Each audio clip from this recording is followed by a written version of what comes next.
आपण पाहत आहोत कोण व कोणाचे प्रकार घटकावरील स्वाध्याय नमुना प्रश्न। पहिला प्रश्न, पुढीलपैकी कोणता कोन विशाल कोन आहे? तर विशाल कोनाच्या व्याख्येनुसार ज्या कोनाचं माप 90 अंश पेक्षा जास्त आणि 180 अंश पेक्षा कमी आहे त्याला आपण विशाल कोन असं म्हणतो। तर पहिल्या पर्यायामध्ये PQR चं माप 90 अंश दिसेल, हा तर विशाल कोन नसणार आहे।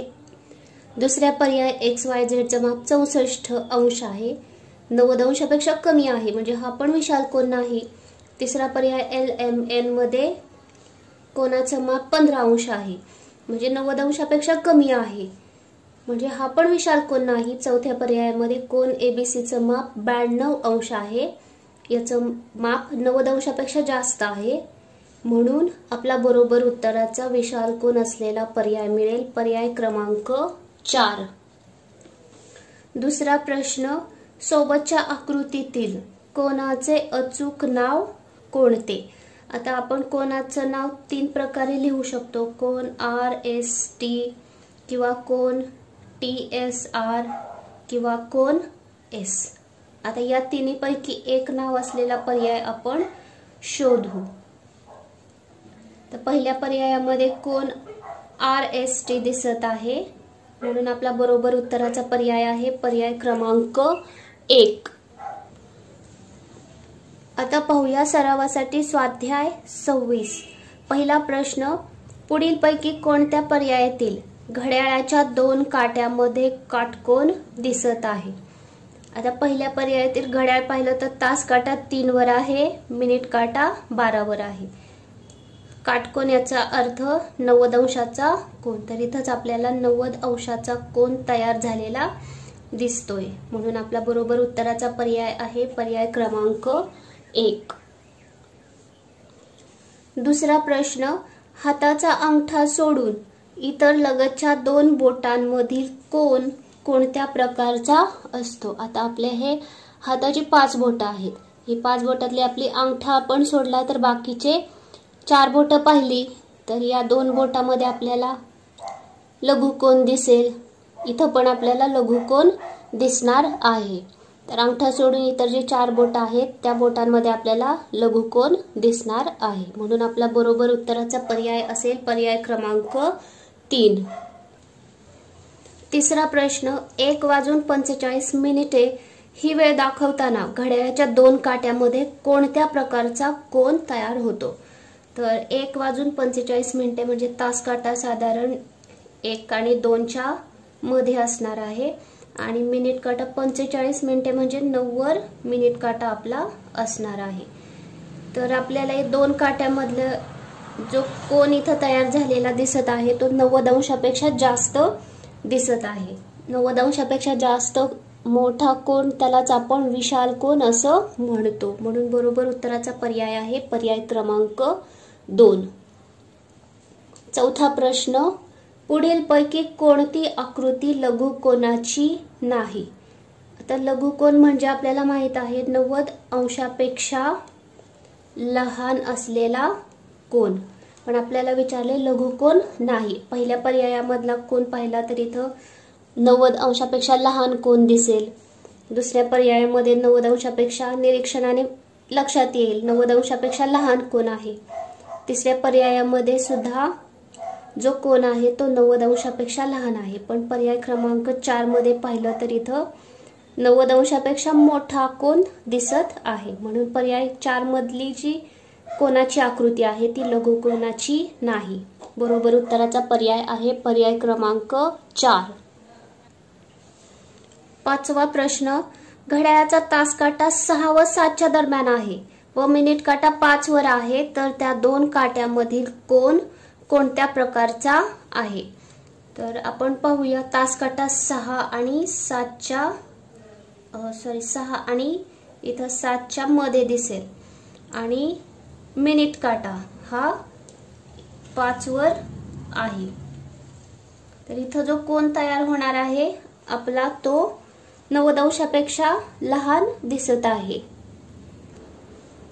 तर या तास काटा आणि मिनिट काटामध्ये जो कोन तयार झालेला दिसत आहे तो 90 अंशापेक्षा लहान कोन दिसत आहे, म्हणून तो लघुकोन असणार आहे. आपल्याला बरोबर उत्तराचा पर्याय मिळेल, पर्याय क्रमांक 3. 6वा प्रश्न, कोन TUV हा लघुकोन आहे, तर त्याचे माप पुढीलपैकी कोणते असू शकते?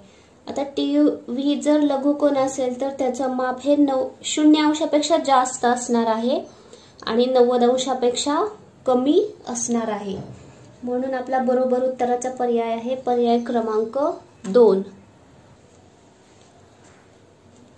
7वा प्रश्न, सोबतच्या आकृतीत एकूण किती कोन तयार झाले आहेत? पाहूया आपण. कोन AOB पहिला कोन तयार होईल, दुसरा BOC कोन तयार होईल, तिसरा कोन COD तयार होईल, चौथा कोन AOC तयार होईल, पाचवा कोन BOD तयार होईल, सहावा कोन AOD तयार होईल. तर असे 6 कोन इथं आकृतीत तयार होत आहेत. बरोबर उत्तराचा पर्याय मिळेल पर्याय क्रमांक 3. 8वा प्रश्न, पुढील आकृतीत Q हा शिरोबिंदू असणारे किती कोन आहेत? पाहूया आपण. कोन PQS पहिला कोन तयार होईल, दुसरा कोन SQR आणि तिसरा कोन PQR. असे Q शिरोबिंदू असणारे 3 कोन इथं तयार होतील. बरोबर उत्तराचा पर्याय मिळेल पर्याय क्रमांक 2.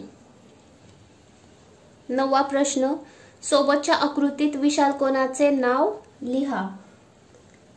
तर तुम्हाला इथं जी आकृती दिसेल त्या आकृतीमध्ये इथं विशाल कोन तयार झालेला आपल्याला निरीक्षणाने लक्षात येईल. या कोनाचं नाव आपण लिहूया COB. तर कोन COB असलेला पर्याय आहे पर्याय क्रमांक 4. 10वा प्रश्न, पुढीलपैकी कोणत्या उदाहरणात काटकोन दिसणार नाही? पहिला प्रश्न, वहीवरील आडव्या ओळी व उभी लाल रेघ यामधील कोन. तर आपल्याला इथं दिसेल या वहीमध्ये ही आडवी ओळ आणि उभी लाल रेघ याच्यामध्ये आपल्याला 90 अंशाचा कोन झालेला दिसतो आहे, म्हणजे इथं काटकोन तयार होतो आहे. पहिलं विधान आपलं बरोबर असणार आहे. दुसरा पर्याय, फळ्याच्या लगतच्या 2 कडामधील कोन. तर आपला शाळेतला जो फळा असतो तो अशा प्रकारे असतो. मग या फळ्याच्या लगतच्या 2 कडा म्हणजे ही आणि ही बाजू झाली, याच्यामध्ये पण 90 अंशाचा कोन तयार होतो, म्हणून दुसरं विधान पण आपलं बरोबर असणार आहे. तिसरं विधान सांगितलं आहे, भिंतीला तिरकी टेकून ठेवलेली शिडी व जमीन यामधील कोन. आता ही भिंत आहे आणि ही आडवी जमीन आहे, तर भिंतीला जर ही शिडी अशी तिरकी टेकून ठेवली तर ही शिडी टेकून ठेवलेली शिडी आणि जमीन ह्यांच्यामध्ये जो कोन आहे तो आपल्याला काटकोन म्हणजे 90 अंशाचा कोन दिसणार नाही. इथं विशाल कोन आपल्याला दिसणार आहे, म्हणून पर्याय 3 मध्ये आपल्याला काटकोन दिसणार नाही. बरोबर उत्तराचा पर्याय आहे पर्याय क्रमांक 3. आपण आपल्या समाधानासाठी चौथा पर्याय पण पाहूया. चौथ्या पर्यायामध्ये सांगितले की रस्त्यावरील दिव्याचा खांब आणि रस्ता याच्यामधला कोन. तर दिव्याचा खांब अशा प्रकारे असणार आहे आणि जमीन आडवी असणार आहे, यांच्यामध्ये पण आपल्याला काटकोन म्हणजे 90 अंशाचा कोन दिसणार आहे. पण आपल्याला काटकोन दिसणार नाही असा पर्याय मिळणार आहे पर्याय क्रमांक 3. तर आज आपण कोन व कोनाचे प्रकार या घटकावरील सर्व स्वाध्याय पूर्ण केलेले आहेत.